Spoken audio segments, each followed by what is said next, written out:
हर हर महादेव। एक बार माँ देवी पार्वती ने भगवान देवों के देव महादेव शिव से ऐसे गूढ़ ज्ञान देने का अनुरोध किया जो इस संसार में किसी भी जीव को प्राप्त ना हो। वह अमृतत्व का रहस्य प्रभु से सुनना चाहती थी। अमृतत्व का रहस्य किसी को पात्र के हाथ न लग जाए, इस चिंता में पड़कर महादेव पार्वती जी को लेकर एक निर्जन प्रदेश में गए। उन्होंने एक गुफा चुनी और उस गुफा का मुख्य अच्छी तरह से बंद कर दिया। फिर महादेव ने देवी को कथा सुनानी शुरू की। पार्वती जी थोड़ी देर तक तो आनंद लेकर कथा सुनती रहीं। जैसे किसी कथा कहानी के बीच में हुंकारी भरी जाती है, उसी तरह देवी काफ़ी समय तक हुंकारी भरती रहीं, लेकिन जल्द ही नींद आने लगी। उस गुफा में तोते यानी शुक का एक घोंसला भी था। घोंसले में अंडे से एक तोते के बच्चे का जन्म हुआ। वह तोता भी शिवजी की कथा सुन रहा था। महादेव की कथा सुनने से उसमें दिव्य शक्तियाँ आ गईं। जब तोते ने देखा कि माता सो रही है, कहीं महादेव कथा सुनाना ना बंद कर दें, इसलिए वह पार्वती की जगह हुंकारी भरने लगा। महादेव कथा सुनाते रहे, लेकिन शीघ्र ही महादेव को पता चल गया कि पार्वती के स्थान पर कोई और हुंकारी भर रहा है। वह क्रोधित होकर शुक को मारने के लिए उठे। शुक वहां से निकलकर भागा।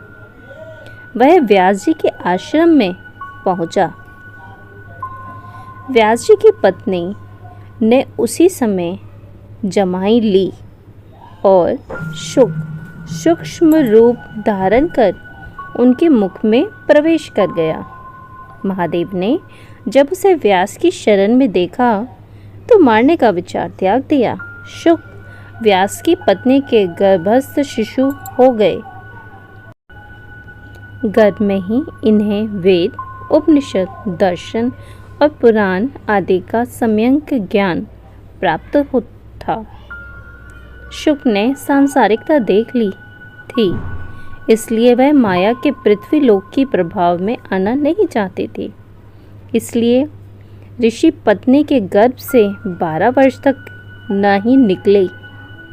व्यास जी ने शिशु से बाहर आने को कहा, लेकिन वह यह कहकर मना करता रहा कि संसार तो मोह माया है, मुझे उसमें नहीं पड़ना। ऋषि पत्नी गर्भ की पीड़ा से मरणासन हो गईं। भगवान श्री कृष्ण को इस बात का ज्ञान हुआ। वह स्वयं वहां आए और उन्होंने शुक को आश्वासन दिया कि बाहर निकलने पर तुम्हारे ऊपर माया का प्रभाव नहीं पड़ेगा। श्री कृष्ण से मिले वरदान के बाद ही शुक ने गर्भ से निकलकर जन्म लिया। जन्म लेते ही शुक ने श्री कृष्ण और अपने माता पिता को प्रणाम किया और तपस्या के लिए जंगल चले गए। व्यास जी उनके पीछे पीछे पुत्र पुत्र कहकर पुकारते रहे, किंतु शुक ने उस पर कोई ध्यान न दिया। व्यास जी चाहते थे कि शुक श्रीमद्भागवत का ज्ञान प्राप्त करें, किंतु शुक तो कभी पिता की ओर आते ही न थे। व्यास जी ने एक युक्ति की। उन्होंने श्री कृष्ण लीला का एक श्लोक बनाया और उसका आधा भाग शिष्यों को रटाकर उधर भेज दिया, जिधर शुक ध्यान लगाते थे। एक दिन शुकदेव जी ने भी वह श्लोक सुना।